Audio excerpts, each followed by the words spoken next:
Special person ఇంటర్వ్యూలో భాగంగా ఈ రోజు మనతో పాటు నేషనల్ హ్యూమన్ రైట్స్ కౌన్సిల్ వ్యవస్థాపకులు ఫౌండర్ డాక్టర్ సంపత్ కుమార్ గారు మనతో పాటు ఉన్నారు.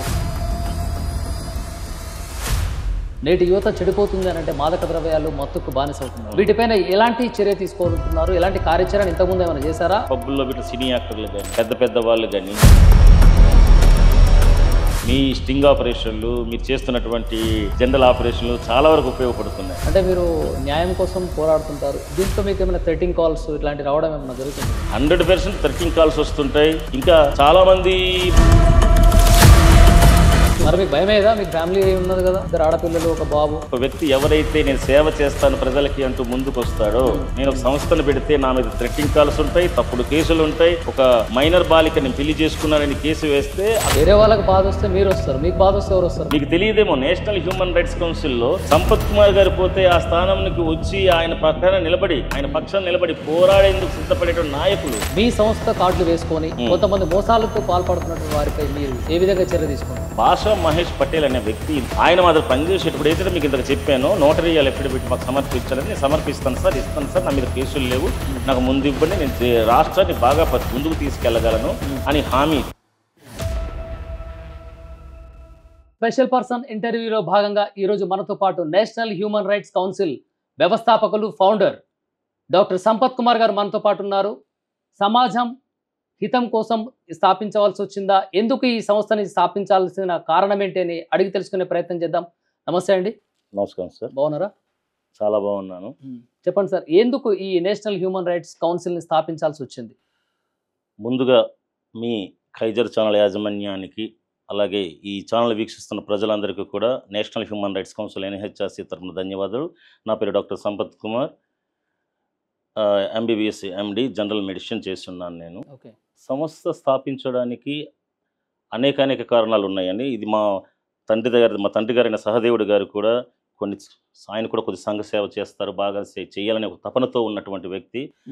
ఆయన తాలూకా స్ఫూర్తితో, మా తల్లిదండ్రుల స్ఫూర్తితో నేను మొదటి నుంచి కూడాను ఇటువంటి కార్యక్రమాలు చేస్తూ వస్తున్నాను. ఆ తర్వాత నా MBBS గ్రాడ్యుయేషన్ కంప్లీట్ అయిన తర్వాత కొంతకాలం సర్కారు వాళ్ళ దగ్గర పనిచేయడం జరిగింది.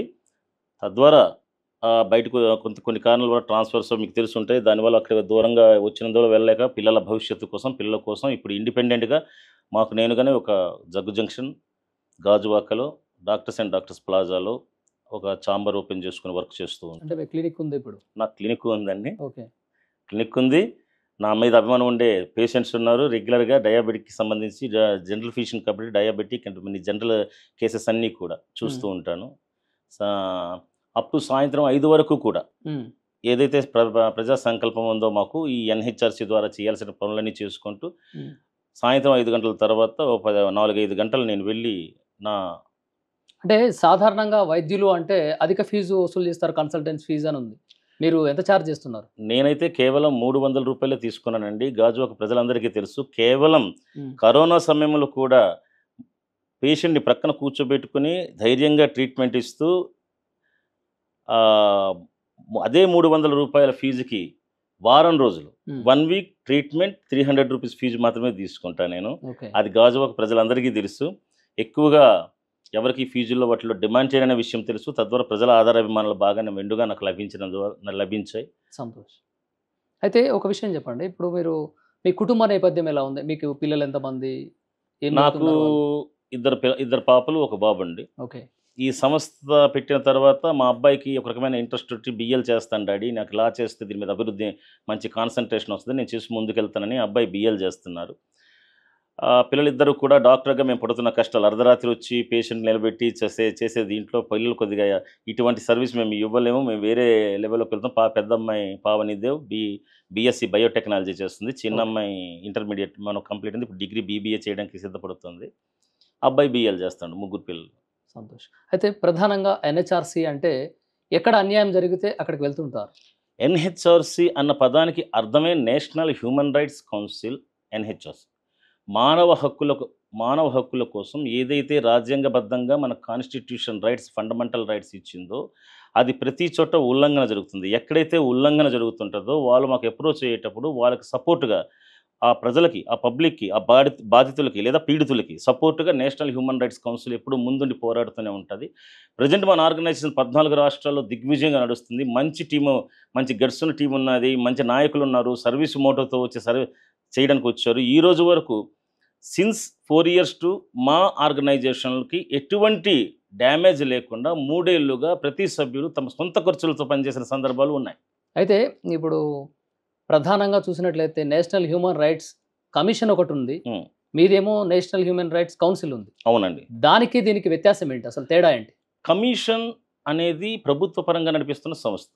ప్రభుత్వానికి సంబంధించి ప్రభుత్వం ద్వారా ప్రభుత్వ పద్ధతిలో వాళ్ళకున్న సంస్థ అది commission. It is like A court. Commission అంటే వాళ్ళు ఒక కోర్టు ఎలా నడుస్తుందో, కోర్టులో ఎలా అయితే జడ్జి ఉంటారో అలాగే సుప్రీంకోర్టులో అయితే రిటైర్డ్ సుప్రీంకోర్టు జడ్జి గారికి ఇస్తారు. అలాగే ఇక్కడైతే మన ఏ స్టేట్స్లోనైతే హైకోర్టు జడ్జెస్ దీన్ని చూస్తుంటారు. కమిషన్కి మాకు తేడా ఏంటంటే, కమిషన్ ఏదైతే ఉందో వాళ్ళకి డైరెక్ట్గా కూడా పబ్లిక్ పిటిషన్లు పెట్టుకుంటారు. తెలిసిన వాళ్ళు, తెలియని వాళ్ళు మమ్మల్ని ఆశ్రయిస్తే వాళ్ళ పిటిషన్ మా ద్వారా కమిషన్ వరకు చేరే విధంగా ఏ విధంగా వెళ్తుంది, బాధితునికి రక్షణ ఎలా ఇవ్వగలమని చేయగలుగుతున్నాం. అలాగే ఆ బాధితునికి కావాలి అనుకుంటే ఇప్పుడు ట్రిబ్యునల్స్ ఉన్నాయి, ట్రిబ్యునల్ కోర్ట్స్ ఉన్నాయి. అలాగే ఇప్పుడు రీసెంట్గా హ్యూమన్ రైట్స్ కోర్ట్స్ కూడా జిల్లాల్లో కూడా వస్తున్నాయి, వాటిలో కూడా ఇచ్చేస్తున్న జడ్జెస్ ఉన్నారు. ఇలా న్యాయస్థానాల ద్వారా ఉన్నటువంటి ట్రిబ్యునల్ ఏవైతే ఉన్నాయో వాటి ద్వారా ఆయా ప్రజలకి ఆయా పద్ధతుల్లో న్యాయం అందించేందుకు మా వంతుగా సహాయ సహకారాలు అందించి కృషి చేయడానికి ఏర్పాటు చేసినటువంటి సంస్థ national human rights council, NHRC.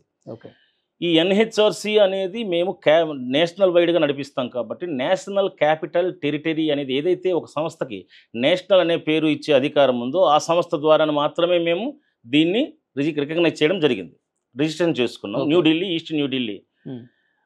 ఆ తర్వాత అడ్మినిస్ట్రేటివ్ ఆఫీస్ కూడాను మేము మా పరిపాలన వ్యవస్థ కూడా వైజాగ్ నుంచి నడుపుతామని మా డీడ్లో ఆల్రెడీ ప్రభుత్వానికి తెలియజేయడం జరిగింది. అడ్మినిస్ట్రేటివ్ ఆఫీసుగా వైజాగ్ నుంచి నడుస్తుందండి. ఇది నేషనల్ వైడ్ ఆర్గనైజేషన్. నేషనల్ వైడ్గా ఇప్పుడు 14 రాష్ట్రాల్లో కూడా ప్రజెంట్ అయితే మంచి టీం వస్తుంది.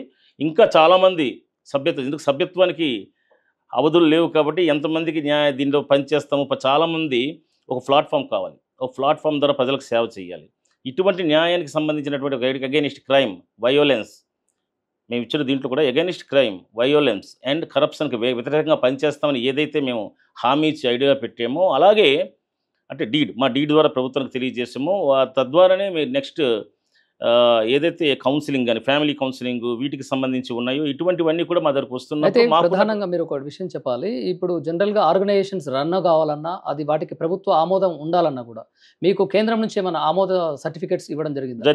అదే కదా నేను చెప్పేది. ఎన్సిటి అనే సంస్థ నేషనల్ కేంద్ర ప్రభుత్వానికి. కేంద్ర ప్రభుత్వం మేము అప్పీల్ చేస్తాం, ఫలానా పేరు మాకు కావాలి, మాకు అవకాశం ఉంటుంది కాబట్టి ఇవ్వమని అడగడం జరిగింది.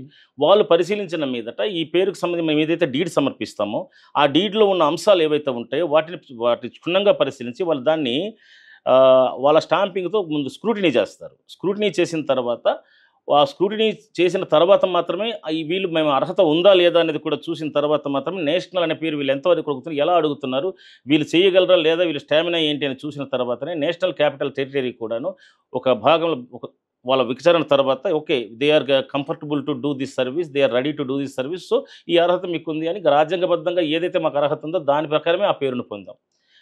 ఆ పేరును మేము పొందిన తర్వాత మాకున్న దీన్ని బట్టి ఆల్రెడీ ఈ పేరును మేము పొందాం కాబట్టి ఈ పేరును మాకు అథెంటిక్గా మాకు అర్హతగా ఇమ్మని చెప్పి ట్రేడ్ మార్కింగ్లో కాపీ రైట్స్ కోసం అప్లై చేయడం జరిగింది. వాళ్ళు కూడాను మొత్తం చూసిన తర్వాత ఓకే మీకు ఈ అర్హత ఉంది అని తెలుసుకున్నారు కాబట్టి మాకు ముందు ట్రేడ్ మార్కింగ్ టీఎం ఇస్తారు, మీకు తెలుసు ట్రేడ్ మార్కింగ్ ఇస్తారు. ఆ తర్వాత కొన్నాళ్ళ తర్వాత వాళ్ళు గవర్నమెంట్ మ్యాగజైన్లో పెడతారు. మ్యాగజైన్లో పెట్టిన తర్వాత ఈలోపు అబ్జెక్షన్లు ఏవి లేకపోతే మాకు ఒక 10 years ఈ పేరు మీరు నడుపుకోవచ్చు, తర్వాత రెన్యువల్ చేయించుకోవాలి అంటూ మాకు ఇచ్చారు. ఈ 10 years వరకు కూడాను national human rights council NHRC పేరు ఏదో ఉందో అది మా అథెంటిక్ పేరు, మా అర్హతకు సంబంధించింది. చాలా అయితే ఇంకొక విషయం ఏంటంటే ఇప్పుడు నేటి సమాజంలో ఎవరికి వాళ్ళే human rights council, human rights కమిషన్లు అని చెప్పేసి కొంతమంది చాలా ఫేక్ సంస్థలు, ఆర్గనైజేషన్స్ వస్తున్నాయి. దీనికి ఎలా మీరు చెక్ పెట్టదలుచుకుంటున్నారు?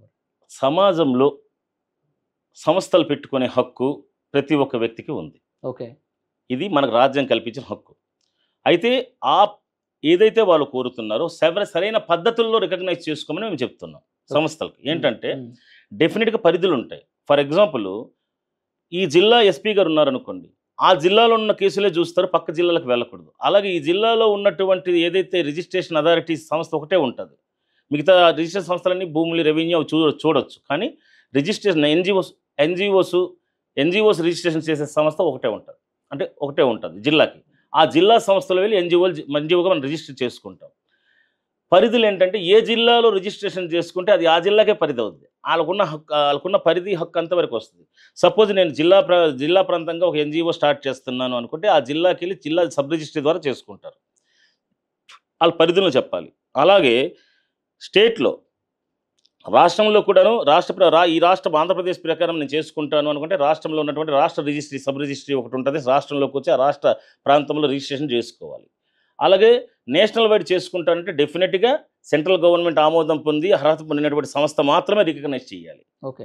అందువలనే మేము విశాఖపట్నంలో అవకాశం ఉన్నా, మాకు ఇది ఉన్నా సరే, మేము నేషనల్ క్యాపిటల్ టెరిటరీ న్యూఢిల్లీ వెళ్ళి న్యూఢిల్లీ వేదికగా మాత్రం దీన్ని రికగ్నైజ్ చేయడం జరిగింది. అక్కడ నుంచి తీసుకురావడం జరిగింది. ఓకే. అంటే ప్రధానంగా మీరు ఈ యొక్క ఎన్జిఓస్లో ఉన్నారు కాబట్టి మీకు కొన్ని విలువలు విశ్వసనీయతలు ఉన్నాయి కాబట్టి, అంటే ఎవరిది ఎన్ని ఆర్గనైజేషన్స్ రన్నింగ్లో ఉన్నాయి సరైనటువంటి? సార్, ఒక విషయం ఏంటంటే ప్రతి ఒక్కరూ కూడా నేషనల్ హ్యూమన్ రైట్స్ కౌన్సిల్ కానీ వేరే పేర్లు అడుగుతారు.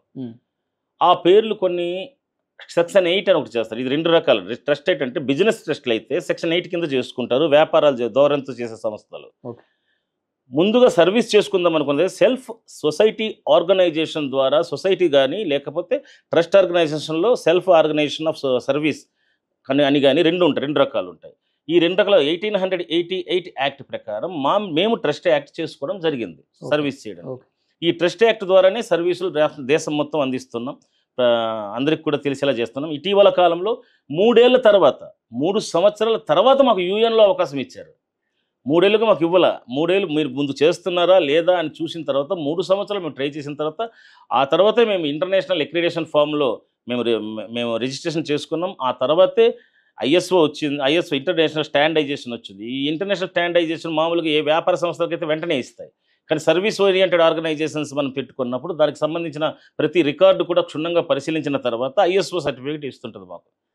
వ్యాపార సంస్థకైతే స్టాండర్డైజేషన్ వాళ్ళ వ్యాపారాలు వాటికి సంబంధించి చూస్తారు. అలాగే సెక్షన్ 8లో రిజిస్ట్రేషన్ చేసుకుంటున్న చాలామంది ఏమంటారంటే government of India registered by MSME అంటారు. తర్వాత ఏదైనా కార్పొరేట్ అఫైర్స్ దీంట్లో సెక్షన్ 8 రిజిస్ట్రేషన్ అంటారు.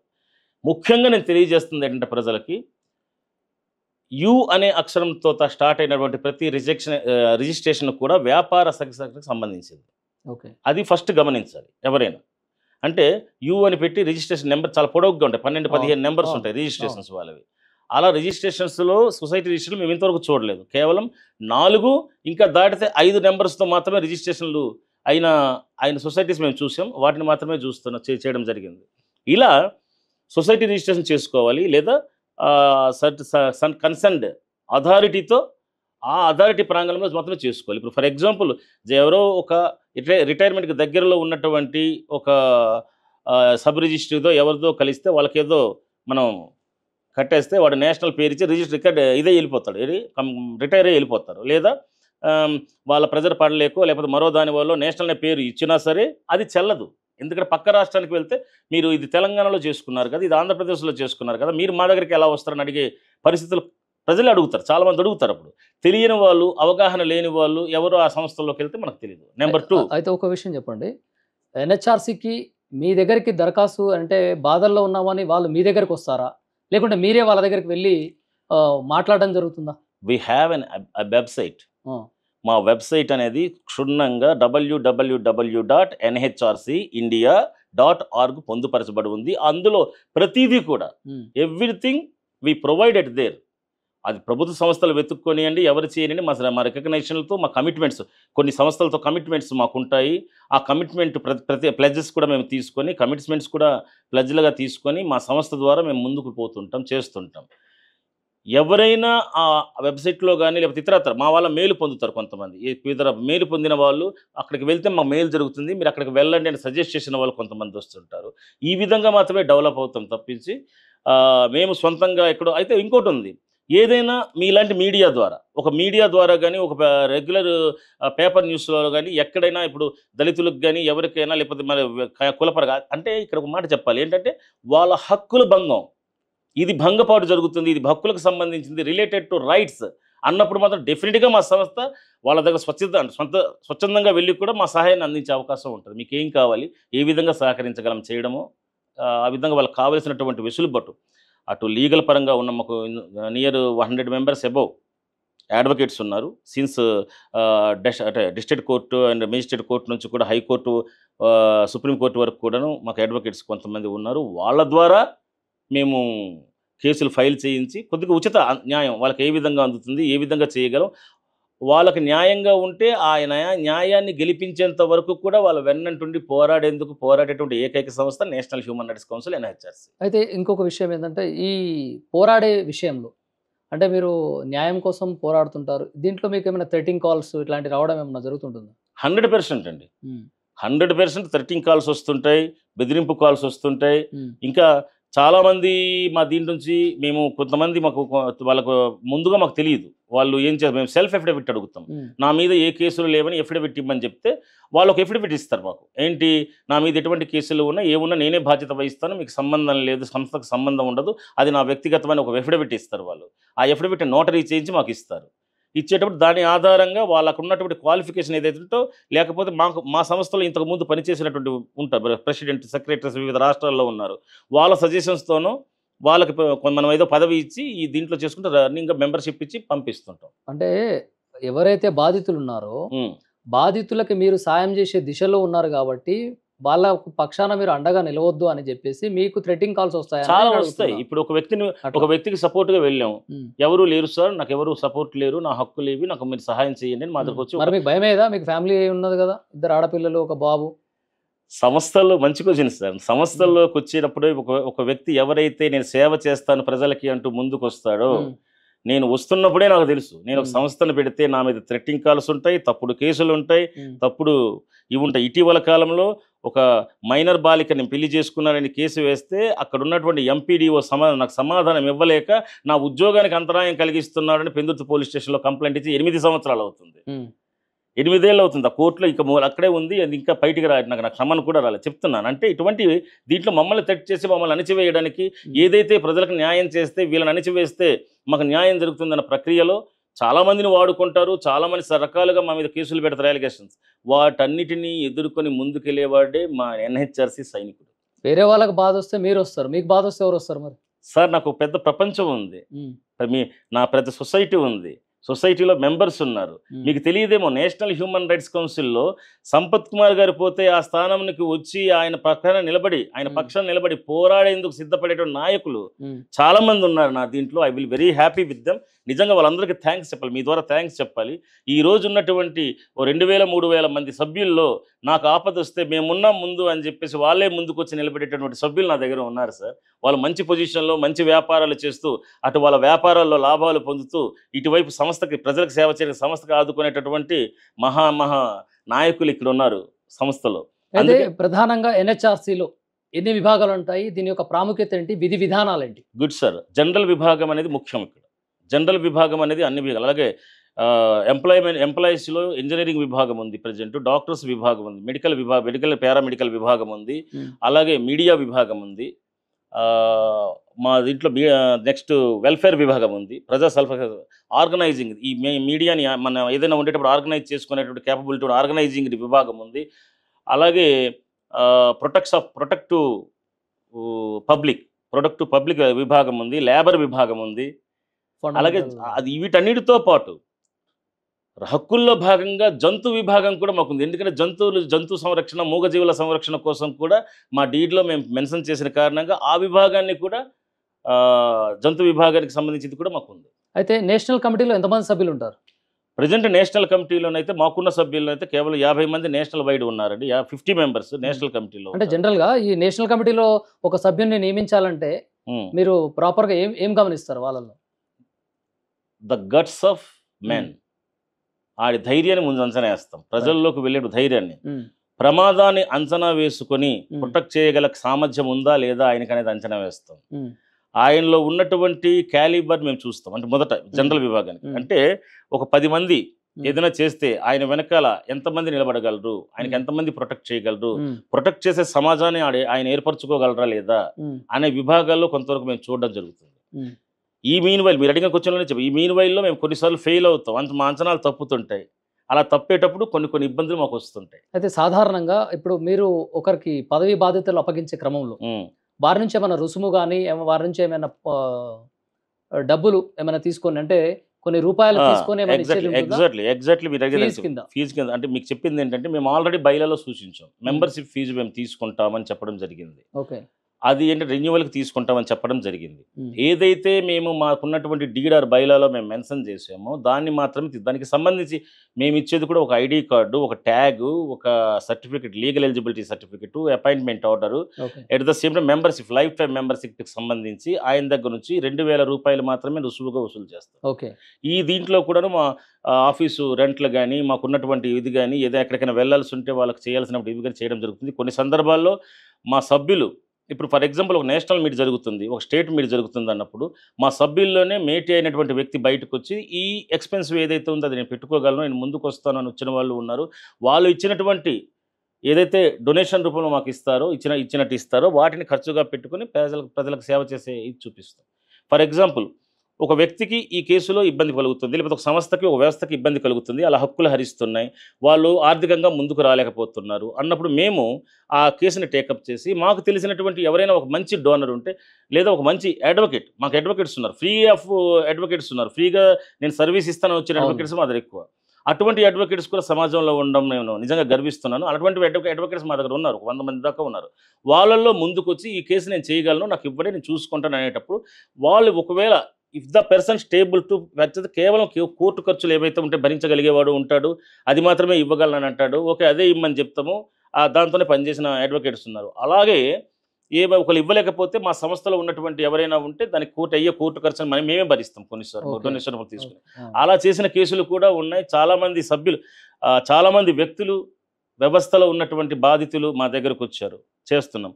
ఇటీవల కాలంలో కూడా కొంతమంది రైతులకి ప్రభుత్వం కొంతమంది అర్హులైనటువంటి వ్యక్తులకి అచ్యుతాపురం అంటే మీకు విశాఖపట్నం దగ్గర అనకాపల్లి మండలానికి, అనకాపల్లి జిల్లాకి సంబంధించినటువంటి కొంతమంది ఒక 6-7 వ్యక్తులకి పాలక పక్షం వారు వీళ్ళు ఎలా బలైపోతారంటే పబ్లిక్, వీళ్ళు ఒక పార్టీకి చెందిన వ్యక్తులుగా వాళ్ళు గుర్తిస్తారు. వాళ్ళు ఏం చెప్తారంటే వీళ్ళు ఫలానా పార్టీకి వీళ్ళకి పెన్షన్స్ ఇవ్వద్దు, పెన్షన్స్ వీళ్ళకి ఇవ్వకూడదు, ఎందుకంటే వాళ్ళకి అర్హత ఉన్నా ఇవ్వకూడదు, ఇవ్వడానికి కుదరదు అంటాడు. ఈ ఎంపీడీఓలకు కానీ వీళ్ళకి కానీ మరి బెదిరిస్తుంటారో ఏం చేస్తారో తెలియదు. వాళ్ళు మాత్రం అర్హత ఉంది మాకు తెలుసు సార్, కానీ మేము ఏమి చేయలేని స్థితిలో ఉన్నాము, ఫలానా వ్యక్తి వచ్చి మాకు ఇచ్చేస్తున్నారంటూ చేస్తారు. ఇటీవల మీకు ఓపెన్గా చెప్తున్నాను, కొంతమంది ఒక 6 వ్యక్తులు 7 వ్యక్తులు నా దగ్గరకు వచ్చి, బాబు మేము ఓటేసింది కూడా అదే పరిపాలిస్తున్నటువంటి పార్టీకే వేసాము, కానీ కొంతమంది వ్యక్తులు మా కుటుంబంలో చెందిన వారే, మేము అన్య పార్టీకి చెందిన వాళ్ళమని చెప్పి మా పెన్షన్లు ఆపేశారు, మేము ఎవరికి చెప్పుకోవాలో తెలియట్లేదు, దయచేసి మాకు న్యాయం చేయండి అంటూ మా దగ్గరకు వచ్చారు. కేసు టేకప్ చేసాం. ఇమీడియట్లీ ఎంపీడీఓకి ఫోన్ చేసాం, సార్ నేను సోయన్స్ మాట్లాడుతున్నాను, మరి వీళ్ళ పరిస్థితి ఏంటి అని అయితే, సార్ చేస్తాను సార్, మీరు చేయకపోతే నేను సీఎంఓ ఆఫీస్కి లెటర్ పెడతాం మా సంస్థ తరఫున, అవసరమైతే ట్రిబ్యునల్కి వెళ్తాం, మీ ఇష్టం అని చెప్పడం జరిగింది. వాళ్ళు స్పందించిన వెంటనే ఎంపీడీఓ గారు ఆయనకు ఆవిడ బాధ్యత లేకుండా ఆవిడైతే వీళ్ళు అర్హులంటూ చెప్పేసి లెటర్ ఇచ్చారు. కానీ నిన్నటికి వాళ్ళకి పెన్షన్ అందలేదు. అంటే ఎంపీడీఓ కూడా బెదిరింపులు వెళ్తున్నాయని ఇండైరెక్ట్గా మాకు చెప్పారు. వాళ్ళకి కానీ పెన్షన్ కానీ మీరు రిలీజ్ చేస్తే మీ అంతు చూస్తాం. ఇలాంటప్పుడు ఎంతో పాలనా దీక్షతో పరిపాలిస్తున్న ప్రభుత్వాల మీద కూడా సొసైటీస్కి ఒక రకమైన అసహ్యం కలుగుతుంది. ఏంటంటే పాపం ఆయన పెద్ద ఆయన స్టేజ్ సీట్లో కూర్చొని అంటే సీఎం సీట్లో కూర్చొని ప్రజలకు ఏదో చేద్దామని ఆలోచించే వ్యక్తులకు కూడా ఈ కిందన పార్టీ నాయకుల వల్ల, కిందన 4th క్లాస్ పార్టీ నాయకులు చేస్తున్న బెదిరింపుల వల్ల ఇది నిజమా కాదో తెలియదు. కాకపోతే తప్పుడు అలిగేషన్లు అధికారుల మీద పెడుతుంటారు, కొంతమంది అధికారుల మీద కూడా తప్పుడు అలిగేషన్లు పెడతారు. అయితే ఇప్పుడు మీ సంస్థ కార్డులు వేసుకొని కొంతమంది మోసాలకు పాల్పడుతున్నటువంటి వారిపై మీరు ఏ విధంగా చర్య తీసుకుంటారు? అంటే ప్రత్యేకంగా జగిత్యాలలో కూడా మీ మీద కేసు పెట్టడం జరిగింది, రైట్? దీన్ని ఎలా చూడవచ్చు? అంటే మీరు మంచిదా మీ సంస్థ, లేకుంటే అవినీతికి పాల్పడుతుందా? జగిత్యాలలో భాషా మహేష్ పటేల్ అనే వ్యక్తి ఇంతకు ముందు మా దగ్గర పనిచేసిన వ్యక్తి. ఆయన మా దగ్గర పనిచేసేటప్పుడు ఏదైతే మీకు ఇంతకు చెప్పానో నోటరీ అఫిడవిట్ మాకు సమర్పించాలని, నేను సమర్పిస్తాను సార్, ఇస్తాను సార్, నా మీద కేసులు లేవు, నాకు ముందు ఇవ్వండి, నేను రాష్ట్రాన్ని బాగా ముందుకు తీసుకెళ్ళగలను అని హామీ ఇచ్చారు. అప్పటి చైర్మన్ ఏంటి ఎవరైతే ఐలైన్ సేమ్ పర్సన్ ఉన్నారో వాళ్ళు రికమెండ్ చేశారు. మేము కొత్తలో స్టార్టింగ్లోనే తెలంగాణకు వచ్చినందువల్ల మాకు ఎవరు ఏంటనేది పూర్తిగా తెలియనందువల్ల వాళ్ళ స్టేటస్ తెలియని పక్షంలో వాళ్ళ తలక ఏవైతే నోటరీ అఫిడవిట్ మామూలుగా సెల్ఫ్ కాన్ఫిడెంటల్ ఇస్తారో దాన్ని ఆధారంగా చేసుకొని వాళ్ళకి ఐడి కార్డులు వాళ్ళ హక్కుని ఇప్పుడు ఫర్ ఎగ్జాంపుల్ ఈ ఊర్లో ఉన్నటువంటి వ్యక్తి బలం ఎవరికి తెలుస్తుంది, ఈ ఊర్లో ఉన్న మా సభ్యునికే తెలుస్తుంది. ఈయన ఫలానా బంచోడు సార్ చేస్తారని చెప్పేటప్పుడు కొన్ని సందర్భాలు మేము ఇవ్వడం జరిగింది. అలాగే ఈ భాషా మహేష్ పటేల్ కూడా స్టేట్ వైస్ చైర్మన్ పదవిని దక్కించుకున్నాడు మా దగ్గర నుంచి. తీసుకున్న తర్వాత ఒక మీటింగ్కి అటెండ్ అయ్యాడు. ఆ తర్వాత రెగ్యులర్గా నాకు నేషనల్ అసలు స్టేట్ కమిటీని కట్ చేసి రెగ్యులర్గా మాతో ఫోన్లో మాట్లాడేవారు. మేము ఏం చెప్తాం, ఆలోచిస్తాం, చెప్తాం అంటాం. కానీ మేము ఒక వ్యక్తికి చైర్మన్ అనే పదవి ఇచ్చాం. చైర్మన్కి నేషనల్ టీం వరకు నేషనల్ హక్కులు ఎలా అయితే ఒక చైర్మన్గా ఫౌండర్గా నాకు ఉంటాయో హక్కులు గురించి చైర్మన్ హక్కులు కూడా అదే చైర్మన్ హక్కులు ఇక్కడ ఉన్నటువంటి స్టేట్ వరకు ఆ ప్రాంతం వరకు కూడా ఆ చైర్మన్కే వస్తుంది. ఈ ప్రాతిపదిక మీద ఆయన మాకు ఈ వ్యక్తి మీ మంచివాడని చెప్తే మంచివాడని ఇస్తాం, చెడ్డ అంటే చెడ్డ అనుకుంటాం. ముందుగా ఆ వ్యక్తి మీద ఇచ్చి తర్వాత కొద్ది నెలల్లోనే వీడి వల్ల మాకు ప్రాబ్లం ఉంది, ఇక్కడ సొసైటీ ఇబ్బంది పడుతుంది, వీటి తొలగించమని చెప్పడం జరిగింది. అలా పనిష్మెంట్ ఇస్తారా? ఇస్తాం, వెంటనే తొలగించాం. ఎప్పుడైతే ఒక హక్కులతో కూడినటువంటి పదవిని ఒక వ్యక్తికి ఇస్తామో ఆ పదవి ఇచ్చినటువంటి వ్యక్తి తాలూకా ఆయన దుర్వినియోగం చేస్తున్నారా లేదో మాకు తెలియదు కదండి. ఆయన చెప్పిన మాటని గౌరవించాల్సిన బాధ్యత మాకుంది. ఒక బాధ్యతకి బాధ్యత తోడు ఆ బాధ్యతను చూసుకుంటూ మేము ఇవ్వడం జరుగుతుంది. అలా ఇచ్చిన ప్రక్రియలో ఒక విషయం సంపత్ గారు, ఇక్కడ జరిగేది ఏంటంటే ఏదైనా ఒక నియామకం ఇచ్చేటప్పుడు నియమించేటప్పుడు ఒక వ్యక్తికి గౌరవప్రదమైనటువంటి బాధ్యతలు ఇచ్చేటప్పుడు నేర చరిత్ర ఉందా లేదా అనేటువంటి తెలుసుకోవాల్సిన కనీస బాధ్యత మీకు ఉందా లేదా? మంచి క్వశ్చన్ అని ఇందాక మీకు చెప్పాను. బాధ్యత ఏంటంటే ఎఫిడవిట్ అనేది నోటరియల్ ఎఫిడవిట్ ఇస్తున్నాడు ఆయన. నోటరీ అంటే ఒక అడ్వకేట్ నోటరీ అన్న ఆయన హామీ ఇస్తూ నా మీద ఎటువంటి కేసులు లేవు, నేను ఏమైనా ఉంటే నేను ఫేస్ చేయగలను, అది నాకు సంబంధించింది వ్యక్తి సంస్థకు సంబంధించింది కాదు, ప్రజాసేవలో నేను ఏమైనా తప్పులు చేస్తే నా మీద యాక్షన్ తీసుకోవచ్చు అంటూ కొన్ని ఇస్తారు. మా పరిధుల్లో చెక్ బౌన్స్ కేసులు కానీ లేకపోతే ఈ దుమ్మి కేసులు లాంటివి పరిగణలోకి తీసుకోం. ఎక్కడైనా జరుగుతుంది. ఇప్పుడు పొలిటికల్ దుమ్మి కేసులు ఉంటాయి, మీకు తెలుసు, పొలిటికల్ అటువంటి కేసులు పరిగణలోకి తీసుకోం. అది ఏమైనా క్రైమ్ కేసులైనా మేము తీసుకోం. ఎందుకంటే ఎప్పుడైతే సమాజ సేవా దృక్పథంతో ఒక పొలిటికల్ పార్టీ కానీ మరొకటి స్థాపించబడుతుందో అందులో వాళ్ళు ఫేస్ చేసిన ట్రబుల్స్ కొన్ని ఉంటాయి, కేసులు ఉంటాయి, వాటిని పరిగణలోకి తీసుకోలేం కదా. వ్యక్తి సమాజానికి ఎంతగా ఉపయోగపడుతున్నాడు అనేది మాత్రమే మేము చూస్తాం. అయితే ఈ మధ్య మీరు దక్షిణ భారత హిందీ ప్రచార సభని సందర్శించారు, అక్కడ లెక్చరర్స్తో మాట్లాడు. ఏంటి ఆ కథ ఏంటి? వాళ్ళని సందర్శించాల్సినంత అవసరం ఏమొచ్చింది? దక్షిణ భారత్ సభ వాళ్ళు ఒక కూటమిగా మా దగ్గరకు వచ్చారు. కూటమి అంటే వాళ్ళు ఒక సంస్థ పెట్టుకున్నారు. ఆ లెక్చరర్స్ కూడాను రిజిస్టర్డ్ లెక్చరర్స్ అసోసియేషన్ అని చెప్పి వచ్చారు మా దగ్గర. ఎప్పుడైతే వీళ్ళు రిజిస్టర్డ్ అసోసియేషన్ మా దగ్గరకు వచ్చారో వాళ్ళు ఇచ్చినటువంటి ఫిర్యాదును ముందు మేము స్వీకరించిన తర్వాత అందులో నిజాలు ఎంతవరకు ఉన్నాయో తెలుసుకోవాల్సిన బాధ్యత మా మీద ఉంది. మేము వాళ్ళు ఏదో చెప్పారని కాగితం ఇచ్చారని దాన్ని తీసుకెళ్లి కోర్టులో న్యాయస్థానాల్లో మేము మా తరపున వేస్తే మేము న్యాయస్థానాల ముందు కానీ పబ్లిక్ ముందు కానీ సొసైటీ ముందు కానీ మా సొసైటీలకు పరువు ప్రతిష్టలకు భంగం వాటిల్లుతుంది. ఈ తరుణంలో మేము వాళ్ళకు లెటర్ పెడతాం, మీ సంస్థ ఫలానా వాళ్ళు కంప్లైంట్ ఇచ్చి మీ సంస్థకు వస్తున్నాం, దీంట్లో మీట్ ఏర్పాటు చేయండి అని లెటర్ పంపాం. ముందుగా ఇన్ఫర్మేషన్ ఇచ్చాం, వాళ్ళ రిజిస్ట్రీ కూడా చెప్పడం జరిగింది. ఆ సంస్థ ప్రతినిధులు ఎవరైతే ఉంటారో ఎవరు ఏర్పాటు చేయగలరో ఆయా స్కూల్కి లెటర్లు పంపిస్తూ మేము వెళ్ళడం జరుగుతుంది. ఈ ప్రక్రియలో లాస్ట్ టైం మేము విశాఖపట్నం వెళ్ళాం. విశాఖపట్నం వెళ్ళేటప్పటికి మా కళ్ళంబర్ నీరు తిరిగాయి. ఆయన చదువుకున్న చదువు నువ్వేం చదివేవయ్యా అని అడిగితే నేను చదివింది ఎంఈడ్, బిఈడ్ చేసాక ఎంఏ ఇది హిందీ, లేకపోతే మరొకటి అంటే ఎంఏడ్ అంటే మాస్టర్స్ ఎడ్యుకేషన్ చేసిన వ్యక్తి కనీస శాలరీ బతకడానికైనా ఉండాలి కదా. ఆయన శాలరీ కేవలం 12,500 రూపాయలు బేసిక్. లెక్చరర్. ప్రిన్సిపాల్కి ఎంత అంటే 1400. ప్రైవేట్ కళాశాల, ప్రైవేట్ కళాశాల రెండు ఉన్నాయి. ఒకటి ఏంటంటే ప్రభుత్వ రంగ పరిధుల్లో పనిచేసే ప్రైవేట్ కళాశాలలు, ప్రైవేట్గా పెట్టుకున్న కలిసే పనిశాల. ఈ ప్రైవేట్గా పెట్టుకున్న మిషనరీస్ వీళ్ళు ఉంటారు, వాళ్ళది వేరే. కానీ మహాత్మా గాంధీ మెమోరియల్ ట్రస్ట్ తరఫున కానీ మహాత్మా గాంధీ పేరుతో కానీ ఆయన సమక్షంలో భారతీయ ప్రభుత్వం సపోర్టుతో నడిచే సంస్థ ఈ దక్షిణ భారత హిందూ ప్రచార సభ, హిందీ ప్రచార సభ. మరి గవర్నమెంట్కి ఎలాగైతే ఎయిడెడ్ ఇస్తున్నారో అదే ఎయిడ్ని పాటిస్తాం మేము, మాకు ఇది కావాలి అంటూ ఒక ప్రైవేట్ సంస్థ తీసుకుంటుంది. వెదర్ ఇట్ ఈస్ ఇప్పుడు అర్బన్ హెల్త్ సెంటర్స్ ఉన్నాయి government urban health private NGOs తీసుకుంటాయి. ఎన్జిఓస్ కొంత అమౌంట్ని ఇస్తూ దాని మొత్తం కూడా దాంట్లో బాగోగులు చూడమని ఎన్జిఓలకు ప్రైవేట్ పరంగా అప్పచెప్పేస్తారు. కానీ ఇది ప్రభుత్వ సంస్థ, ప్రభుత్వ సహకారంతో నడిచేటటువంటి ప్రైవేట్ ఆర్గనైజేషన్. అయితే ఇక్కడ ఈ జూనియర్ లెక్చరర్స్ ఎవరైతే ఉన్నారో వారిని మీరు ప్రోద్బలంతో బలవంతంగా మేము అండగా ఉంటామని చెప్పేసి ఎవరైనా చెప్తుంటారు, మిమ్మల్ని మీ అంతటా మీరే వాళ్ళని ప్రేరేపిస్తారు అని చెప్పేటోళ్ళకి మీరేం చెప్తారు? మీ సమాధానం. ప్రేరేపణ అనేది డిపెండ్ ఆన్ దేర్ కంప్లైంట్. వాళ్ళు ఇచ్చే ఫిర్యాదు మీద ఆధారపడి ఉంటుంది. వాళ్ళు ఫిర్యాదు లేకుండా మేము ముందుకెళ్ళాం.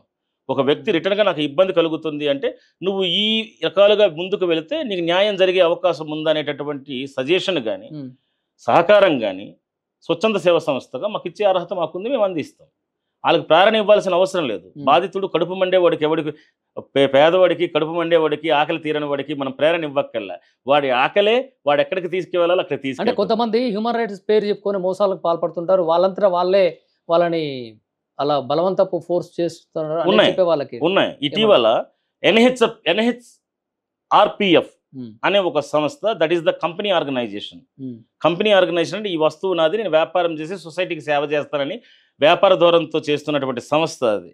ఆ సంస్థలో ఉన్నటువంటి ఒక లేడీ తాను లాయర్‌నని చెప్పి, హ్మ్. హైకోర్టు లాయర్‌నని చెప్పి, తాను ఈ మధ్య జనరల్‌గా ఒక సినీ నిర్మాతను ఫోన్ చేసి సినీ నిర్మాత మోసం చేసింది. అలాగే కిడ్నీ పేషెంట్‌తో బాధపడుతున్న రోజు డయాలిసిస్ చేసుకుంటది ఆ పెద్దావిడ. నిజంగా చూస్తే బాధ అనిపిస్తుంటది. ఆ డయాలిసిస్‌తో మాత్రం బతకగలిగేటువంటి ఒక లేడీకి 15 లక్షల టోకరా ఏసింది.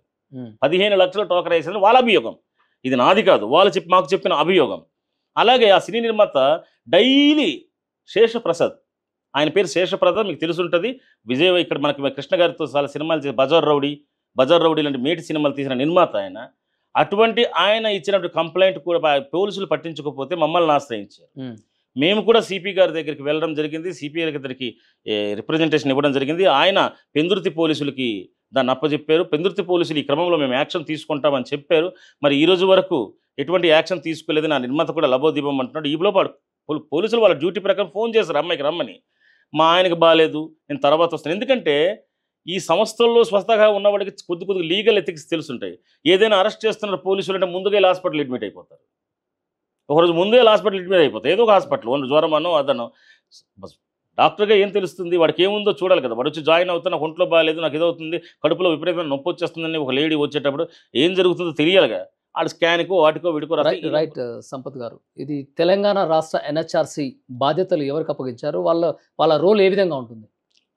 తెలంగాణ రాష్ట్రానికి ప్రస్తుతానికి మాకు రమేష్ గారి అధ్యక్షత నడుస్తుంది. రమేష్ గారికి అధ్యక్షత ఇచ్చాం. ఓకే. అంతకుముందు ఐలేని శ్రీనివాస్ చేసిన దాని మీద మనం కంప్లైంట్ కూడా ఇచ్చాం. ఇద్దరం తర్వాత మాట్లాడదాం. ఈ రమేష్ గారు ఎవరైతే మాకు ఈ అంటే ఆయన వరంగల్కి చెందిన ఆయన అంతకుముందు మాకు మొదటి నుంచి 4 ఏళ్ళుగా పనిచేస్తున్నటువంటి ఆయన, వ్యక్తిగతంగా దృఢంగా ఉన్నాడని నమ్మిన ఆయనటువంటికి మేము ఇవ్వడం జరిగింది. అయితే ఇటీవల కాలంలో ఆయనకున్నటువంటి ఫ్యామిలీ బర్డన్స్ కానీ దేని వలన కొద్దిగా యాక్టివ్గా పార్టిసిపేట్ చేయలేకపోతున్నందువల్ల, ఓకే. యాక్టివ్గా పార్టిసిపేట్ ఇక్కడ జరగాలి కాబట్టి, ఎందుకంటే ప్రజలకు సహాయం అందాలి. ఎస్. దీనిలో భాగంగా ఈ మధ్య కాలంలోనే ఇన్ఛార్జ్ బాధ్యతలుగా ఒక చదువుకున్న ఆయన్ని, బాగా సబ్జెక్ట్ తెలిసినటువంటి అయినటువంటి వ్యక్తికి మేము ఇన్ఛార్జ్ బాధ్యతలు అప్పచెప్పడం జరిగింది. సిహెచ్ వెంకటేశ్వర్లు గారికి. Thank you so much sir, you remind me. నేను మర్చిపోయాను యాక్చువల్లీ, దీంట్లో మర్చిపోయాను. సిహెచ్ వెంకటేశ్వర్లు గారు అనే వ్యక్తికి బాధ్యతలు అప్పచెప్పడం. చాలా ఆయన కూడా దృఢమైన వ్యక్తి. అలాగే మహిళా మండలికి కమలాబాయి అన్న ఒక ఆవిడని తీసుకున్నాం. ఆవిడ కూడా స్త్రీ పోరాటాల్లో ఇంతకుముందు బాగా చేసింది. ఒక ఫైల్ మాకు పంపినందువల్ల ఆ ఫైల్లో ఆవిడ పద్మశ్రీకి కూడా అప్పీల్ చేస్తున్నారు. పద్మశ్రీగా పోన్లే, మంచి మేటి నాయకురాలు గారు బయటకు వస్తారేమో కొంతమంది మేము ఇవ్వడం జరిగింది. అంటే ఇప్పుడు సాధారణంగా ఎన్హెచ్ఆర్సీలో చాలా మందికి విశిష్ట సేవలు అందిస్తున్నటువంటి చాలా మందిని చూస్తున్నాము. వీళ్ళు ఒక ఫైల్ మెయింటైన్ చేస్తుంటారు. ఏంటి వీళ్ళ ముఖ్య ఎజెండా ఏంటి? వీళ్ళ లక్ష్యం ఏంటి? దేని గురించి వీరి ప్రయాస? ప్రజా సంక్షేమంలో భాగంగా పీడితుని రక్షించడంలో భాగంగానే సొసైటీ నడుస్తుంది, మా ఆర్గనైజేషన్ నడుస్తుంది. ఒక బాధితునికి కానీ పీడితునికి కానీ నిర్మాణాత్మకమైనటువంటి సేవలు అందించడంలో భాగంగా నేషనల్ హ్యూమన్ రైట్స్ కౌన్సిల్ నడుస్తుంది ఎన్హెచ్ఆర్సీ.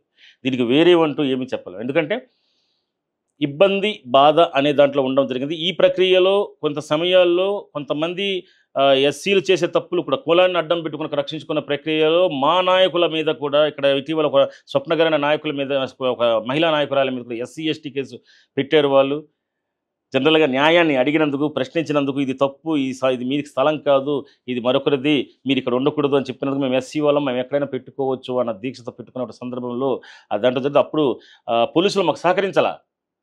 సూర్యాపేట పోలీసులు మాకు సహకరించినప్పుడు స్వయంగా ఇక్కడ ఉన్నటువంటి మా కమిటీని అణిచివేయడానికి చేసే ప్రక్రియలో ఆవిడ మీద SC ST కేసు పెట్టారు. దాన్ని సీరియస్గా మేము తీసుకున్నాం. వెంటనే మేము మీడియాని సంప్రదించాం. మీడియా ద్వారా CIని సస్పెండ్ చేయాలని కూడా మేము డిమాండ్ చేసిన సందర్భం కూడా ఉంది. దాన్ని పోరాడుతున్నాం. ఇంకా కోర్టులో మేము ఆ తరఫున పోరాటం చేస్తూనే ఉన్నాం. అయితే ప్రత్యక్షంగా సమాజ హితం కోరే మీరు నేటి యువత చెడిపోతుంది అని అంటే మాదక ద్రవ్యాలు మత్తుకు బానిస అవుతున్నారు. వీటిపైన ఎలాంటి చర్య తీసుకుంటున్నారు? ఎలాంటి కార్యాచరణ ఇంతకుముందు ఏమైనా చేశారా? రానున్న రోజుల్లో చేసే అవకాశాలు ఏమైనా ఉన్నాయా? కేరళ, గోవా రాష్ట్రాల మా చైర్మన్లు, కేరళకు సంబంధించిన ఒక లేడీ తను మేడం గారు, తను చైర్మన్ ఆఫ్ ఇది ఒక ప్రిన్సిపల్ కూడాను. ఆవిడ కేరళలో ఈ నాట్కో దీని మీద చాలా మంచి ఫైట్ చేశారు. పేరు కొద్దిగా వెరైటీగా ఉంటుంది, ఆవిడ పేరు వెరైటీగా ఉంటుంది, గుర్తు రావట్లేదు, క్షమించాలి. అయితే అంటే రికార్డ్ నా దగ్గర ఇప్పుడు లేదు కాబట్టి ఆవిడ కేరళ దీని మీద చాలా ఎక్కువ స్పందించారు. She fighted about that. అలాగే నాట్ ఓన్లీ కేరళ అండి, నేను అనేది ఎస్పెషల్ గా దానికి వస్తున్నా. తెలంగాణ కాబట్టి తెలంగాణలో ఎక్కువగా లెట్ మీ కంప్లీట్. తెలంగాణ పరిధిలోకి వచ్చేటప్పటికి మేము ఇటీవల చూస్తున్నాం, ప్రతి దాంట్లో కూడా పబ్బుల్లో వీటిల్లో మనం రెగ్యులర్ మీ ద్వారానే మాకు తెలుస్తున్న అంశాలు ఏంటంటే, పబ్బుల్లో వీటిలో సినీ యాక్టర్లు కానీ పెద్ద పెద్ద వాళ్ళు కానీ ఈ మారక ద్రవ్యాలు పంచడంలో వీటిల్లో అవుతున్నారు. మీ ద్వారానే మాకు తెలుస్తుంది. ఎందుకంటే చాలా వరకు మీ స్టింగ్ ఆపరేషన్లు, మీరు చేస్తున్నటువంటి జనరల్ ఆపరేషన్లు చాలా వరకు ఉపయోగపడుతున్నాయి. మీరు మీ ఎప్పుడైతే మీడియా అది చేస్తుందో, మీడియా చేసినటువంటి దాని మీద మేము సపోర్ట్ చేస్తుంటాం. ఎందుకంటే అది మాదక ద్రవ్యాలు అనేవి ప్రజల జీవన ప్రమాణ హక్కులను హరించేటటువంటి వ్యవస్థ. దాని మీద పోరాటం చేస్తాం. ఎందుకంటే ప్రజలు బ్రతకాలి. ఇప్పుడున్నటువంటి దీంట్లో మనకున్న తక్కువ ఆయు ప్రమాణంలో ఒక సొసైటీ కానీ ఒక మంచి వాతావరణం కానీ నిర్మింపబడాలి అంటే దీనిపైన 100% మేము ఇచ్చేటువంటి కంప్లైంట్లను కానీ ఫిర్యాదులను కానీ ప్రభుత్వం ఆమోదించాలి. ప్రజాప్రతినిధులే చాలాసార్లు చెప్తుంటారు. నిన్న ఒక ఆంధ్రప్రదేశ్ విషయం చెప్తున్నా సార్, ఏమనుకోకండి. మీకు తిరుపతి ముందు ఒక శివ టెంపుల్ ఉంది. ఏంటంటే బాగా మంచి పేరు ఉన్నటువంటి శివాలయం ఇది ఉంది. అక్కడ శ్రీకాళహస్తికి సంబంధించిన ఒక ఏరియాలో ఒక బాలుడు, 5 సంవత్సరాల బాలుడు ఆటో నడుపుతున్నాడు. ఆ వీడియో మీకు పంపిస్తాం. ఆ 5 సంవత్సరాల బాలుడు ఆటో నడుపుతున్నాడు. మా సంస్థ సభ్యులు వాటికి వీడియో తీసి ఇచ్చేసి CIకి పంపించారు. SIకి పంపిస్తే SI అక్కడికి వచ్చి ఏం చేయాలి, కేసు కట్టి బాలుడికి ఇచ్చినటువంటి మనకున్న చట్టాలు అంటే బాలుడికి డ్రైవింగ్కి ఎవరు ఇచ్చాడో, మైనర్ బాలుడికి ఇచ్చాడో ఆయన లైసెన్స్, తండ్రి తలకు లైసెన్సు, ఇచ్చినటువంటి ఆయన వ్యక్తి తలకు లైసెన్సు క్యాన్సిల్ చేయాలి. అవునా? ఇది ప్రక్రియ. ఈ ప్రక్రియను పక్కబెట్టి 2000 రూపాయల జరిమానా వేసి ఆ SI 2000 రూపాయలు తీసుకున్న SI వెళ్ళిపోయాడు, SI కానిస్టేబుల్. రెండో రోజు ఇప్పటికి ఈ రోజుకి CIకి మేము కంప్లైంట్ ఇచ్చినా జాగ్రత్తలా CI కూడా ఏం చేస్తున్నాడు, ఆడు హ్యాపీగా తిరుగుతున్నాడు రోడ్డు మీద. ఇప్పటికీ వాళ్ళు వీడియోలు తీసి నాకు పంపిస్తున్నారు, మనం CIకి పంపిస్తున్నాడు. యాక్షన్ తీసుకోవట్లే ఆయన, తన యాక్షన్ తీసుకోవట్లే CI గారు. నేను ఫోన్ చేశాను, సార్ ఆయన అది పంపించండి, తప్పకుండా యాక్షన్ తీసుకుంటాం అన్నారు. తీరా మాకు ఇది కూడా ఉంది, మీకు అత్యవసర పరిస్థితులు దాన్ని రిలీజ్ చేస్తాం. ఆ CI మాట్లాడుతున్న టైంలో ఏంటివే ఇలాంటివన్నీ వీళ్ళందరూ తయారవుతుంటారు, మా ప్రాణాలు తీసేస్తుంటారు, ఇది అది అని అంటాడు. ఎక్కడికి వెళ్ళిపోతాం మనం? మరి నువ్వు ఎక్కడికి వెళ్ళిపోతాను, యాక్షన్ తీసుకోకపోతే బాలుడికి ఆడికి ఆయన మైనర్ బాలుడు రోడ్డు మీదకి వెళ్తున్నాడు, 100 మంది ప్రాణాలు తీసాక యాక్షన్ తీసుకుంటావా? ఈలోపు ప్రాణాలు తిరిగి వస్తాయా? కానీ యాక్షన్ ఈ రోజుగా తీసుకోవాలి. మరి మీ NHRC ఏం చేస్తుంది తీసుకున్నప్పుడు? అది 3 రోజుల కిందట సార్ జరిగింది, ఈ మధ్యకాలంలో జరిగింది. అండ్ నాకు వచ్చిన నేను ఇప్పుడైతే తెలంగాణలో ఉన్నాను. డెఫినెట్గా ఇక్కడ నుంచి వెళ్ళిన తర్వాత కన్సర్న్ SPకి వాళ్ళకి ఆ వీడియో అవన్నీ కూడా పంపిస్తాను. మరి ఎటువంటి యాక్షన్ తీసుకుంటారో చూద్దాం. ఒకరు తీసుకోకపోతే డెఫినెట్గా న్యాయస్థానాలు ఉన్నాయి. ఇటువంటి మీరే చెప్తారు, మైనర్ యాక్సిడెంట్ ఇస్తే అది చేస్తాం, ఇది చేస్తాం అని చెప్పిస్తారు. మరి మీరే దాన్ని ఉల్లంఘిస్తారు, పోలీసులే ఉల్లంఘిస్తారు. మీకు ఇటీవల కాలంలో హైదరాబాద్లో కూడాను ఒక తాగేసి కానిస్టేబుల్ రోడ్డు మీద ఉంటూ ఒక జంట అంటే ఒక భార్య భర్త వెళ్తున్న స్కూటీని తాపకుండా వెళ్ళిపోతున్నాడని చెప్పి టక్కున వెళ్ళి లాగితే ఆయన బస్సు కింద పడి చనిపోయిన వార్త గుప్పుమంది. మీకు తెలుసు, మీరు కూడా ప్రజెంట్ మీకు తెలుసుంటుంది. ఇటువంటివి ఎందుకు జరుగుతున్నాయి, తాగేసి కూడా ఎందుకు వస్తున్నారు బయటికి, ఇలాంటివి మేము తెలియజేస్తే మాలాంటి సోషల్ యాక్టివిటీస్ మీద, మాలాంటి దీని మీద లేనిపోని కేసులు పెట్టడానికి. రైట్ సంపత్ గారు, మీరు NHRCలో నేషనల్ ఫౌండర్గా ఉన్నారు కాబట్టి అవును, నేషనల్ ఇష్యూ గురించి ఒకటి అడుగుతాను. ఆపరేషన్ కగార్లో మావోయిస్టులు చనిపోవడం, పోలీసుల కాల్పుల్లో వాళ్ళని చంపడం ఎంతవరకు కరెక్టు? వారి పక్షాన మీరు ఎందుకు పోరాటం చేయలేదు అని నేను అడిగితే మీరేం చెప్తారు? మావోయిస్ట్ అనేది మా దృష్టిలో మావోయిస్ట్ అని కానీ లేకపోతే వేరేవి కానీ సంఘ విద్రోహానికి అంటే జనరల్గా ప్రజా సంక్షేమానికి వ్యతిరేకంగా ఉండేటువంటి సంస్థలుగా భావిస్తాం. అది మా భావన. వాళ్ళు ఇన్ని రకాల వారు ఇంకో రకంగా స్టేట్మెంట్ ఇచ్చుకోవచ్చు. ఎందుకంటే ప్రజల కోసం పోరాడడానికి సొసైటీలో ఉండే పోరాడవచ్చు, సొసైటీతోనే చేయొచ్చు. బంధువులు పట్టుకోవాల్సినంత అవసరం లేదు. బంధువుకు పట్టుకోవడం అనేది against the rule of law. మనం ఏంటంటే ఎంతసేపు అయినా శాంతియుత పోరాటం కానీ మరొకటి కానీ చేయడానికి ఇది ఉంటుంది తప్ప దాడులు నిర్వహించకూడదు. దానికి మేము దాడులు నిర్వహించే పరిస్థితిని కానీ ఒక వ్యక్తిని చంపడానికి ప్రయత్నించే విషయంలో మేము చాలా రోజులు అంటే మావోయిస్టులు ప్రత్యేకంగా ఏమన్నారంటే సీజ్ ఫైర్ మేము మాటలకు చర్చలకు సిద్ధం అని చెప్పినా కూడా కేంద్ర ప్రభుత్వం వారిపై స్పందించకుండా వారిపైన కాల్పులు జరిపించి వారి యొక్క మృతులకు కారణమైందని చెప్పేసి వివిధ సంఘాలు, కుల సంఘాలు, అలాగే మానవ హక్కుల సంఘాలు కూడా చాలా మంది వస్తున్నారు. మీ తరపున మీరు ఎందుకు పోరాటం చేయలేదు అంటున్నారు? మేము కూడా అడిగాం సార్. ఇప్పుడు ఇటీవల కాలంలో తెనాలిలో 3rd డిగ్రీ రోడ్డు మీద చేశారు పోలీసులు. తప్పని నివేదించాం. తెనాలిలో 3 వ్యక్తులను తీసుకొచ్చి రోడ్డు మీద 3rd డిగ్రీ పెట్టి చితగొట్టేశారు. అంటే ఆర్టికల్ 21లో బ్రతికే హక్కు మావోయిస్టులకు లేదంటారా? అంటే బతికే హక్కు గురించి నేను మాట్లాడట్లా. అంటే నేను కూడా క్వశ్చన్ మీకు వేస్తాను. ప్రజల సంస్థలు మీకు అంటే ప్రజల సంక్షేమం కోసం ఏర్పడినటువంటి పోలీసు వ్యవస్థలో చాలా మంది మావోయిస్టుల చేతిలో చనిపోయిన వార్తలు మన దగ్గర లేవా? మరి వాళ్ళకి బతికే హక్కు లేదా? అంటే మాకు బ్రతికే హక్కులో భాగంగా పోరాటం ఇరువురు సమానమే. ఇప్పుడు ఉగ్రదాడి జరిగిన తర్వాత పాకిస్తాన్ దేశం, శత్రు దేశమైనటువంటి పాకిస్తాన్కి చర్చలకు సిద్ధమైనటువంటి కేంద్రం మన దేశంలో పుట్టినటువంటి వాళ్ళకి చర్చలకు ఎందుకు సిద్ధంగా లేదు అనేది పార్టీలు, వివిధ పార్టీలకు సంబంధించినటువంటి వాళ్ళు, ప్రతిపక్షంలో ఉన్న వాళ్ళు అందరూ కూడా లేఖ రాస్తున్నామని చెప్పేసి అంటున్నారు. దీనికి మీ సమాధానం ఏంటి? మీరిచ్చే జవాబు ఏంటి? ఒక సంస్థకు కానీ సంస్థ సిద్ధాంతాలు కానీ కొన్ని ఉంటాయి. ఆ సంస్థ సిద్ధాంతాల్లో పాకిస్తాన్ మీద యుద్ధం చేసినటువంటి విషయం మీద కానీ ప్రభుత్వం తీసుకున్న నిర్ణయాల విషయం మీద కానీ ఏదైతే సింధు జలాల దిగ్బంధం జరిగిన విషయాలు కానీ we will support the government completely. అయితే మాకు ఒక వ్యవస్థ ఉంది. మా వ్యవస్థలో వెంటనే రెస్పాండ్ ఒక వ్యక్తి ఏ వ్యక్తి కాబట్టి ఇండిపెండెంట్గా రెస్పాండ్ అయితే సంస్థకు ప్రమాదం కాబట్టి కొన్ని విషయాల్లో వెంటనే మేము చెప్పడానికి అవకాశాలు లేకుండా పోతాయి. అవి కూడా మీరు అర్థం చేసుకోవాలి దయచేసి. మీరు అడిగిన క్వశ్చన్లో ఏది ఎంతవరకు ప్రజలకు ఉందో, ప్రజల హక్కు, ఇప్పుడు మన రాష్ట్రాన్ని మన దేశాన్ని కాపాడుకునే హక్కు మంది, మన రాజ్యాంగం మంది. ఈ రాజ్యాంగ ప్రక్రియలో భాగంగా పాకిస్తాన్ మీద యుద్ధాన్ని ప్రకటించిన తప్పనంటారా మీరు? అంటే ఆ పరిస్థితుల్లో ప్రభుత్వం కొన్ని నిర్ణయాలు తీసుకుంటుంది. ప్రభుత్వం తీసుకున్న కొన్ని నిర్ణయాలకి ప్రజా సంఘాలు కానీ ప్రజా మిత్రపక్షాలు కానీ వీళ్ళు కానీ సరైనటువంటి గైడ్లైన్స్ ఇస్తూనే వాళ్ళకు సపోర్ట్ చేయాలి. ఎందుకంటే అది ప్రభుత్వం, ఎవరైనా ఉండొచ్చు. ఈరోజు నేను ప్రభుత్వం కోసం మాట్లాడుతున్నా. అందులో కాంగ్రెస్ రేపు ఉండొచ్చు, రేపు తెలుగుదేశం ఉండొచ్చు, రేపు మరో పార్టీ ఉండొచ్చు. మాకు పార్టీలకు అతీతం అంటే మేము అదేంటంటే రాజకీయ పార్టీలతో సంబంధం లేనటువంటి సంస్థ మాది. కాబట్టి ఏ పార్టీ వచ్చినా మాకు తన్నులు తప్పవు.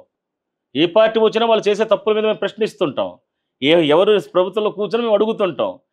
అందులో చాలా తప్పులు ప్రతిపక్షాలు చేసినా ఇది ప్రతిపక్ష వైఖరికి తప్పు అని చెప్తాం మేము. ఇటీవల ఒక గ్యాస్ లీక్ కార్యక్రమంలో అనకాపల్లి జిల్లా సందర్భంలో అనకాపల్లిలో కొంతమంది యాక్సిడెంట్లో చనిపోయారు. చనిపోయిన పరిస్థితుల్లో ఆ యాక్సిడెంట్కి సంబంధించి ధర్నా నిర్వహించే కొన్ని పార్టీలు ఆ ధర్నాని మేము వ్యతిరేకించాం. ఎలా అంటే వాళ్ళ ధర్నా పూర్తిగా స్కూల్ పిల్లలతో చేశారు. అక్కడ ఏమవుతుందంటే విద్యా హక్కులకు భంగం, విద్యార్థులకు భవిష్యత్తుకు భంగం. కాబట్టి మేము దాన్ని వ్యతిరేకిస్తాం. ఏమన్నామంటే నాయకులు తెచ్చుకోండి, ప్రజల్ని తెచ్చుకోండి, ఉద్యోగస్తులు తెచ్చుకోండి, మెజారిటీ ఆఫ్ పీపుల్ ఎవరైతే ఉంటారో సొసైటీ పీపుల్ తెచ్చుకోండి దానికోసం. కానీ విద్యార్థులను కొన్ని ప్రత్యేక పరిస్థితులు విద్యార్థులను ఉపయోగించుకుంటున్నారు. కాబట్టి అది తప్పు అంటున్నాం మనం. అయితే ఒక విషయం, మంచి చేస్తున్నటువంటి ఎన్హెచ్ఆర్సీ ఎందుకు మీడియా సపోర్ట్ లేదు అని అంటే మీరేం చెప్తారు? ఎందుకు లేదు సార్, మీ మీడియా సపోర్ట్ లేదు ఎక్కడ ఉంది? మీరు చేస్తున్న ఏ ప్రోగ్రామ్ కూడా పేపర్లో కూడా ప్రింట్ కావట్లేదు ఎక్కడ కూడా. అయితే తెలంగాణకి సంబంధించి ఉన్నటువంటి ఇష్యూలో మాకు కాస్త మీడియా సపోర్ట్ అంటే బాగా ఉండేటువంటి కొంతమంది మీలాంటి వాళ్ళు, ఇప్పుడు మన ఒక సువర్ణ మీడియా అని ఒక ఇద్దరు చిన్న చిన్న పత్రికలు మాకు సపోర్ట్ చేస్తున్నాయి. పెద్ద పత్రికలు సపోర్ట్ చేయటం లేదు ఎందుకు అనే దానికి సమాధానం వాళ్ళే చెప్పాలి. మేము నేరం చేసి తప్పు చేస్తే మీరు సపోర్ట్ చేయకండి. కానీ ఏదైతే ప్రజా ప్రయోజనం కోసం చేస్తారో మేము అందరికి ఇన్ఫార్మ్ చేస్తున్నాం, అందరికి ఇన్ఫార్మ్ చేస్తాం. మా సంస్థ ఫలందరినీ ఆ దీంట్లో మాకు బాగా సపోర్ట్ చేసిన వ్యవస్థల్లో కొద్దిగా నాకు జ్ఞానం ఉన్న పత్రికలు ఆంధ్రప్రభ, ఆంధ్రజ్యోతి, TV5 ఇలాంటివి మాకు సపోర్ట్ చేసి వాళ్ళ తలకు వీడియోస్ అన్నీ ఉన్నాయి, పబ్లిక్ ఉంది. ఈ రోజు 14 రాష్ట్రాల్లో డెవలప్ అయింది అంటే మీ మీడియా సపోర్టే సార్. మీరు ఇచ్చిన సపోర్ట్ తోనే మేము 14 రాష్ట్రాలు డెవలప్ చేయగలం. ఎన్హెచ్ఆర్సీలో నేషనల్ కమిటీలో చేర్చుకోవడానికి ఒక వ్యక్తికి చేయాలి, సమాజానికి సేవ చేయాలని ఆశయం ఉంది మనసులో. అలాంటి వాళ్ళని మీరు సాధారణంగా ఆహ్వానిస్తారా, లేకుంటే ఏమైనా కండిషన్లు పెడుతూ దూరం పెట్టే క్రమం చేస్తుంటారా? ఒక వ్యక్తి మా దగ్గరికి వచ్చేటప్పుడు డెఫినెట్‌గా అక్కడ ఉన్నటువంటి మా టీమ్ తాలూకా ఒపీనియన్ అనేది ఉంటది సార్. హ్మ్. టీమ్ ఒపీనియన్ కంపల్సరీగా తీసుకుంటాం. హ్మ్. ఎవరికైతే అక్కడ ఒక పొజిషన్ ఇచ్చామో మాకు అనుమానం ఉంటే ఆ పొజిషన్ ఇచ్చిన వ్యక్తికి దాని మీద ఎంక్వైరీ చేయమని చెప్తాం. హ్మ్. ఫర్ సపోజ్ మీడియా పరంగా మీడియా ఇన్ఛార్జ్ మీరే అనుకోండి. ఈ స్టేట్‌కి మీరే మీడియా ఇన్ఛార్జ్ అనుకోండి. మీడియాకి సంబంధించిన వ్యక్తి వస్తున్నప్పుడు ఆయన తాలూకా లిస్ట్ ఏది మాకు పెడతారో అది మీకు పంపిస్తాం. ఈయన ఎవరు? ఎలా చేశారు? మీడియాలో ఎలా పనిచేస్తున్నారు? ఈయన తాలూకా రూల్ ఆఫ్ ఇది మీరు ఎంక్వైరీ చేసి ఇవ్వని మిమ్మల్ని అడుగుతాం. హ్మ్. మీరు ఇచ్చినటువంటి ఫీడ్‌బ్యాక్ మీదనే వాళ్ళని తీసుకుంటాం. వాళ్ళు ఒకవేళ తప్పు చేస్తే అందులో భాగంగా మిమ్మల్ని ప్రశ్నిస్తాం. ఏంటి మీరిచ్చారు కదా! అబ్బాయిని మీరు తీసుకొచ్చి ఇచ్చారు. ఆయన ఇలాగంట కదా! ఏంటి విషయం చూడమని చెప్తాం. మీరిచ్చిన సమాధానం నేను సాటిస్ఫై అయ్యానా? లేదా? అనేది ఒక ఫౌండర్‌గా, ఒక నేషనల్ చైర్మన్‌గా ఆ అధికారాలు నాకుంటే దాన్ని నేను తీసుకుంటా.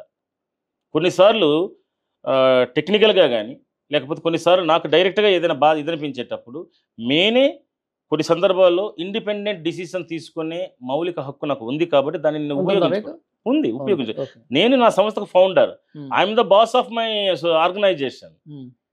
They are all my supporters. అయితే ఇప్పుడు ఎప్పుడైనా మేము మీడియా ఛానల్ ఉన్నాం కాబట్టి, ఇక్కడ పలానా చోట ఒక ప్రాంతంలో అఘాయిత్యానికి గురయ్యారు అని చెప్పేసి మీకు ఫోన్ చేసిన తక్షణమే వచ్చేటువంటి అవకాశం ఉంటుందా? 100% ఎందుకంటే అంటే ఎలా? టోల్ ఫ్రీ అద్ నంబర్ ఏమైనా ఉంటుందా? అదే నేను చెప్తాను. మీకు నంబర్స్ ఉన్నాయి. టోల్ ఫ్రీ నంబర్ ఉన్నాయి. ఆటోమేటిక్ మా పర్సనల్ నంబర్‌లు కూడా ఇస్తాం మేము చాలా మందికి. ఓకే. వెబ్‌సైట్ ద్వారానో, దీని ద్వారానో ఒక్కసారి ఆన్‌లైన్‌లో కొడితే నా నంబర్ చాలా మందికెళ్ళిపోతుంది. మీకు కైండ్ ఇన్ఫర్మేషన్. కమిషన్‌కెళ్ళాల్సిన కాల్స్ మాకొచ్చేస్తుంటాయి. అయ్యా! మీకు మేము కంప్లెయింట్ ఇచ్చాం. మాకు ఎటువంటి రెస్పాండ్ అవ్వలేదు ఏంటని. అంటే ఎన్‌హెచ్‌ఆర్‌సీ అనేసరికి కమిషను ఆటోమేటిక్‌గా వాళ్ళ నంబర్స్ రిలేటెడ్ ఉంది కాబట్టి. రిలేటెడ్‌గా అవును. ఓపెన్ అయిపోతుంటది, వస్తుంటది. ఈ సందర్భంలో మేము వాళ్ళకి మళ్ళీ అడ్వైస్ చేస్తాం. మీకు కమిషన్ ఏదైనా నెంబర్ మీ మెసేజ్‌కి పంపిందా? చూడండి. ఇచ్చింది. Okay sir. ఆ నెంబర్ ఏదైతే ఉందో మీకు లేట్ అవుతుంది అనుకుంటే you better go with that number to మన స్టేట్ హ్యూమన్ రైట్స్ కమిషన్‌కి వెళ్ళండి. అక్కడ మీ నెంబర్ వచ్చిందా లేదో ఒక ఎంక్వైరీ చేయండి. వాళ్ళు మీ ఫైల్‌ని పరిశీలించి వెంటనే మీరు ఏ రోజు రావాలి? ఏ విధంగా రావాలి? ఎవరికి పంపించాము? ఎవరికి ఎంక్వైరీ రిపోర్ట్ అధికారిగా ఇచ్చాము? ఆ అధికారి తాలూకా దీనికోసం మేము వెయిట్ చేస్తున్నామని మీకు డెఫినిట్‌గా చెప్తాయి. రైట్. మీరు చెప్పిన సమాధానం ఓకే. మీరు ఎవరైతే బాధితుల పక్షాన వకాల్తా తీసుకొని బాధితుల పక్షాన నిలబడుతున్నారో, సార్. అవతల వ్యక్తి తరపు నుంచి మీకు పెద్ద మొత్తంలో ఒక సూట్ కేస్‌లో అంటే ఎయిర్‌పోర్ట్ బ్యాగ్‌లో మంచి రూ. 500 కట్టలు, రూ. 2000 నోట్ల కట్టలు తీసుకొచ్చి మిమ్మల్ని కొనాలని ప్రయత్నిస్తే సంపత్ కుమార్ అమ్ముడు పోతాడా? లేడా? 100% అమ్ముడు పోడు. ఎవరైనా డబ్బులకు అమ్ముడుపోయే వ్యక్తి అని అంటే మీ సమాధానం? 100% ఇందులో మీరు చిన్న విషయం గమనించాలి. హ్మ్. ఒక స్టేట్ చైర్మన్ డిజాల్వ్ చేస్తున్నాము అనంటే లక్షల రూపాయలు, వేల రూపాయలు మావాడు ఇస్తాడు. వాడికి ఆ పోస్ట్ ఇమ్మని అడిగేటటువంటి వాళ్ళు ఉన్నారిక్కడ. హ్మ్. ఇటీవల కాలంలో మాకు ఆ సమస్య ఎదురైనా సరే, హ్మ్. సంస్థ యొక్క అభివృద్ధి కోసం కష్టమైనా భరిస్తాను తప్ప నేను హ్మ్. అటువంటి జోలికి వెళ్ళను. ఎందుకు సార్? మరి ఈవెన్ పైసలు తీసుకుంటే మంచిగానే వెల్ సెటిల్డ్ మంచిగా విల్లాస్ ఉంటుంది. గ్రాండ్‌గా లగ్జరీగా బతకొచ్చు కదా! సరే, లగ్జరీగా బతకడం అంటే మీ దృష్టిలో కారులో, బంగ్లాలో కొని తిరగడం కాదు సార్. హ్మ్. ఇంతకుముందు గౌరవ క్రీస్తు శేషులు జ్యోతి బసు గారు 25 సంవత్సరాలు హ్మ్. వెస్ట్ బెంగాల్‌ని పరిపాలించారు. మీరు అడిగిన దానికి సమాధానం తీసుకుందాం. అలా పరిపాలించగలిగారు అంటే కారణం డబ్బు తీసుకొని పెద్ద సంపాదించుకోలేరా? 25 సంవత్సరాలు పనిచేసిన వ్యక్తి, లేకపోతే బుద్ధదేవ్ భట్టాచార్య నమ్మొచ్చా అమ్ముడు పోరు అనేదాన్ని? 100% అమ్ముడుపోని నాయకులున్నారు. మీరు? నేను అమ్ముడుపోను సార్. నేను అమ్ముడుపోతే అద్దెంట్లో ఎందుకుంటాను సార్? పెట్టిన 3 సంవత్సరాలనే ఒక సొంత ఇల్లు, సొంత బిల్డింగ్, సొంత ఆఫీస్‌కి వెళ్ళిపోతాను. ఆ ఆఫర్‌లు వచ్చినా సరే నేను అమ్ముడుపోలేదు కాబట్టే ఈ రోజుకి ఒక ఎండీ డాక్టర్‌ని అయ్యుండి, 30 సంవత్సరాల ప్రాక్టీస్ ఉన్న ఒక డాక్టర్‌ని అయ్యుండి కూడా నేను సొంత ఇల్లు కొనుక్కోలేకపోయాను. లేదా? నాకు లేదు. ఈ రోజు మా అమ్మాయి తాలూకా అడ్మిషన్ కోసం బయటకొచ్చేటప్పుడు ఫ్రెండ్స్‌ని అడుగుతున్నా. మా అమ్మాయిని జాయిన్ చేయాలి, ఏమైనా హెల్ప్ చేస్తావా అని అడిగే పరిస్థితి నాకుంది. చేస్తుంటారు. ఏంటంటే నా నాకు నా మీద ఉన్న అభిమానమో, నా మీద ప్రేమో, లేకపోతే నా మీద ఉన్న దయార్థ హృదయమో తెలీదు కానీ చాలామంది నాకు ఆర్థిక సాయం చేస్తుంటారు. చాలా అది నాకు చాలు. మీకు ఉంది ఆత్మతృప్తి లేని ఆచారం అది ఎలా, భావశుద్ధి లేని భాండమేలా, చిత్తశుద్ధి లేని శివ పూజలేలరా అంటారు. ఒక వ్యవస్థను నేను పెట్టాను సార్ ప్రజల కోసం, ప్రజా సంక్షేమం కోసం వ్యవస్థను పెట్టాను. నన్ను నేను అమ్ముకుంటే వ్యవస్థను అమ్మేసుకున్నట్టే. నన్ను నేను అమ్ముకుంటే నేను తల్లిలా స్థాపించుకున్న నా తల్లిని అమ్ముకున్నట్టే. ఈ దీంట్లో భాగంగా నేను దాన్ని అమ్ముడుపోను. 100%. సూపర్ అండి సంపత్ గారు. థ్యాంక్ యూ మీరు ఇచ్చిన అమూల్యమైన సందేశం, మీరు ఇచ్చినటువంటి అమూల్యమైన సమయం చాలా మంది ప్రజలకు ఆదర్శదాయకంగా మీ జీవితం కొనసాగుతుంది. Thank you. మరో స్పెషల్ గెస్ట్‌తో మీ ముందుంటాను. చూస్తూనే ఉండండి ఖైజర్ న్యూస్. నేను మీ గంగాధర్. నమస్తే.